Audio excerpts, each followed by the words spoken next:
Nous les posséderons quand nous serons entièrement libérés du mal. Alors, chantons la gloire de Dieu. Voici ce que j'ai appris. Vous croyez dans le Seigneur Jésus et vous aimez tous ceux qui lui appartiennent. C'est pourquoi, depuis que je sais cela, je dis vos noms quand je prie et sans cesse, je remercie Dieu à cause de vous. Je demande au Dieu de notre Seigneur Jésus-Christ, le Père rempli de gloire, de vous donner la sagesse. Alors vous découvrirez Dieu et vous le connaîtrez vraiment. Je lui demande d'éclairer les yeux de votre cœur. Ainsi vous pourrez connaître l'espérance qu'il vous a donnée en vous appelant. Vous connaîtrez la richesse magnifique des biens qu'il donne à ceux qui lui appartiennent.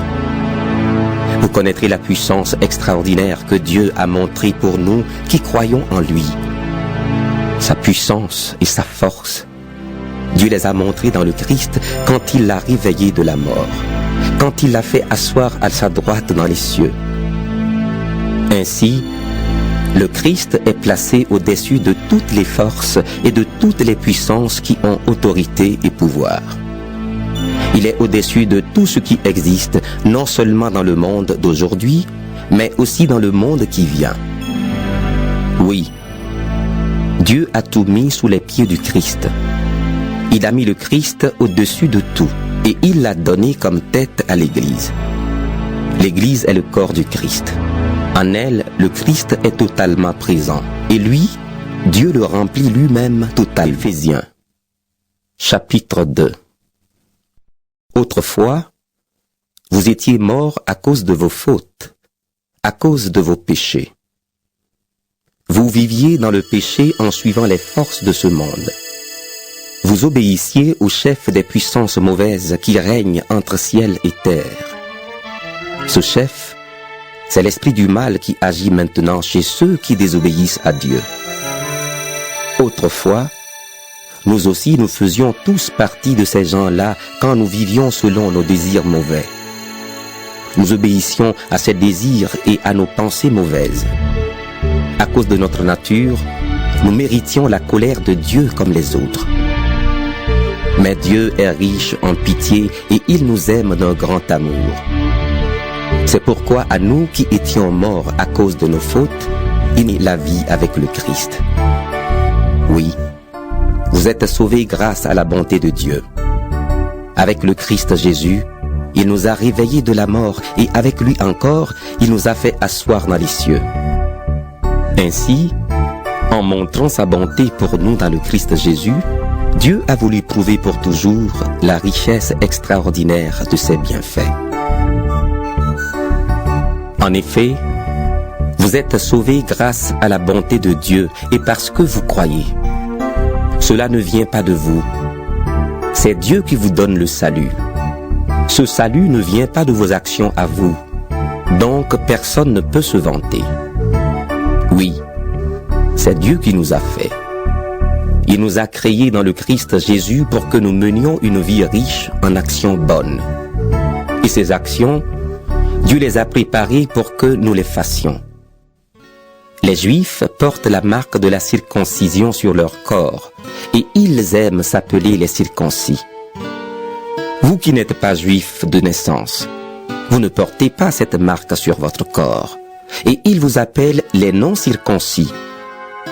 Eh bien, rappelez-vous ce que vous étiez autrefois. Vous étiez sans Messie. Vous n'aviez aucun droit dans le peuple d'Israël. Vous étiez en dehors des alliances et de la promesse de Dieu. Vous étiez sans espérance et sans Dieu dans le monde.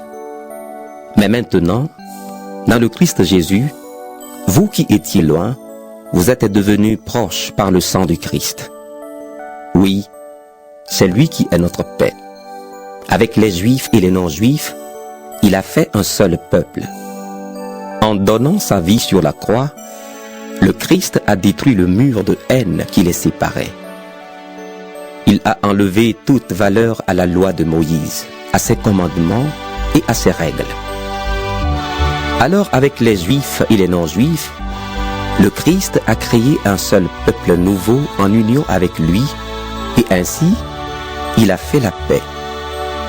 En mourant sur la croix, il a réuni les Juifs et les non-Juifs en un seul corps, et il les a réconciliés avec Dieu. Par la croix, il a détruit la haine. Il est venu annoncer la bonne nouvelle de la paix pour vous qui étiez loin et aussi pour ceux qui étaient proches. En effet, en passant par le Christ, Juifs et non-Juifs, nous pouvons nous approcher du Père grâce à l'unique Esprit Saint. C'est pourquoi vous n'êtes plus des étrangers, ni des gens de passage, mais vous faites partie du peuple de Dieu, vous en avez tous les droits et vous êtes de la famille de Dieu. Vous êtes devenus la maison qui a pour fondation les apôtres et les prophètes. La pierre principale, c'est le Christ Jésus lui-même. C'est en union avec le Christ que toutes les pierres de la maison tiennent ensemble.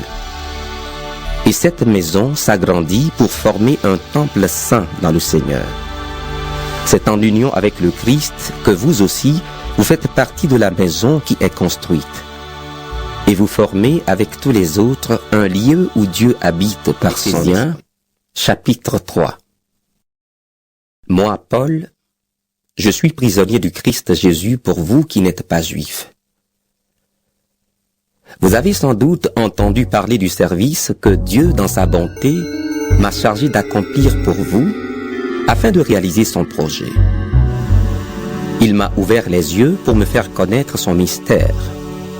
Je viens de vous en parler un peu. En lisant ma lettre, vous pouvez voir combien je connais le mystère du Christ. Ce mystère, Dieu ne l'avait pas encore fait connaître aux ancêtres. Mais aujourd'hui, il vient de le faire connaître par son esprit à ses apôtres saints et à ses prophètes. Voici ce mystère. En étant unis au Christ Jésus par la bonne nouvelle, ceux qui ne sont pas juifs reçoivent en partage les mêmes biens que les juifs. Ils font partie du même corps. Ils participent à la même promesse. Dieu, dans sa bonté, m'a donné d'être serviteur de cette bonne nouvelle grâce à l'action de sa puissance. Moi, je suis le plus petit de tous les chrétiens. Pourtant, j'ai reçu ce don, annoncer à ceux qui ne sont pas juifs la richesse très profonde du Christ. J'ai également reçu le don de montrer clairement comment Dieu accomplit ce mystère. Lui qui est le créateur de toutes choses, il avait caché en lui ce mystère depuis toujours.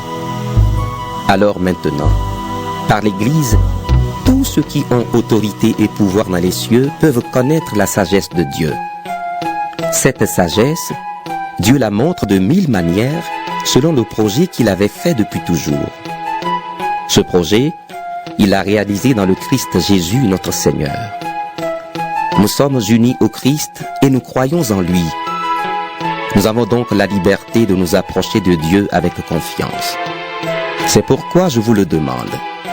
Ne vous laissez pas décourager par les souffrances que je supporte pour vous. Elles vous donnent la vraie gloire. C'est pourquoi je me mets à genoux devant Dieu le Père, de qui toute famille reçoit son nom dans les cieux et sur la terre. Oui, je lui demande de vous rendre fort par son esprit, tellement sa gloire est grande. Ainsi vous pourrez être des chrétiens solides. Que le Christ habite dans vos cœurs par la foi. Plongez vos racines dans l'amour et soyez solidement construits sur cet amour. Alors vous serez capable de comprendre avec tous les chrétiens la largeur, la longueur, la hauteur et la profondeur du mystère de Dieu. Vous connaîtrez l'amour du Christ qui dépasse tout ce qu'on peut connaître. Vous recevrez toute la vie de Dieu et il habitera totalement en vous. Dieu agit en nous avec puissance. Et quand nous lui demandons quelque chose, il peut faire beaucoup plus. Oui, sa puissance dépasse tout ce qu'on peut imaginer. À lui la gloire, dans l'Église et par le Christ Jésus, dans tous les temps et pour toujours. Amen. Éphésiens, chapitre 4. Voici ce que je vous demande avec force, moi qui suis prisonnier pour le Seigneur. Vivez en accord avec l'appel que vous avez reçu de lui. Soyez simples, doux et patients. Supportez-vous les uns les autres avec amour. Cherchez toujours à rester unis par l'Esprit Saint. C'est lui qui unit en donne la paix. Il y a un seul corps et un seul Esprit Saint. Dieu vous a appelé aussi à une seule espérance. Il y a un seul Seigneur, une seule foi, un seul baptême. Il y a un seul Dieu et Père de tous. Il est au-dessus de tous. Il agit par tous. Il habite en tous. Dieu nous a donné ses bienfaits, mais le Christ a mesuré à chacun sa part. Dans les livres saints, on lit: Quand il est monté très haut, il a amené des prisonniers, il a fait des dons aux êtres humains. Il est monté. Qu'est-ce que cela veut dire? Avant de monter, le Christ est d'abord descendu dans les régions les plus profondes de la terre. Celui qui est descendu, c'est aussi celui qui est monté plus haut que tous les cieux. Ainsi, il a pu remplir le monde entier. Voici les dons que le Christ a faits. Les uns ont reçu le don d'être apôtres, ou bien d'être prophètes, ou bien d'annoncer la bonne nouvelle. D'autres ont reçu le don de conduire le peuple de Dieu, ou encore d'enseigner. Par ces dons, le Christ a voulu former ceux qui appartiennent à Dieu. Ainsi, ils peuvent accomplir leur service de chrétiens pour construire le corps du Christ. Alors, tous ensemble, nous aurons peu à peu une même foi et une même connaissance du Fils de Dieu. Finalement, nous serons des chrétiens adultes et nous atteindrons la taille parfaite du Christ. Nous ne serons plus des bébés. Nous ne ressemblerons plus à un petit bateau poussé dans tous les sens par les vagues de la mer. Nous ne serons plus emportés ici et là par le vent des idées fausses. Les gens ne nous tromperont plus avec leurs mensonges habiles. Mais en disant la vérité avec amour, nous grandirons en tout vers celui qui est la tête, le Christ. C'est par lui que toutes les parties du corps tiennent ensemble et sont unies. Beaucoup d'articulations servent à unir le corps. Et quand chaque partie du corps fait son travail, le corps grandit et se construit lui-même dans l'amour. C'est pourquoi je vous dis ceci et j'insiste au nom du Seigneur. Ne vivez plus comme ceux qui ne connaissent pas Dieu. Leurs pensées ne mènent à rien. Leur intelligence est dans la nuit et ils ne participent pas à la vie de Dieu. En effet, ils sont ignorants parce que leur cœur est fermé. Ils ne savent plus ce qui est bien et ce qui est mal, et ils se conduisent n'importe comment. Toutes les actions impures qu'ils ont envie de faire, ils les font sans se gêner. Vous, ce n'est pas de cette façon que vous avez appris à connaître le Christ. Mais est-ce que c'est bien du Christ que vous avez entendu parler? Est-ce que c'est lui qu'on vous a enseigné selon la vérité qui est en Jésus?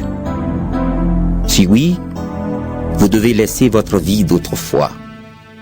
Avant, vous étiez plein de désirs trompeurs qui vous détruisaient. Eh bien, ce que vous étiez avant, il faut vous en débarrasser comme d'un vieux vêtement. Comprenez les choses d'une façon nouvelle, selon l'Esprit de Dieu. Et, comme si vous mettiez un vêtement neuf, devenez une personne nouvelle. Cette personne nouvelle est créée comme Dieu veut. La vérité la rend juste et sainte.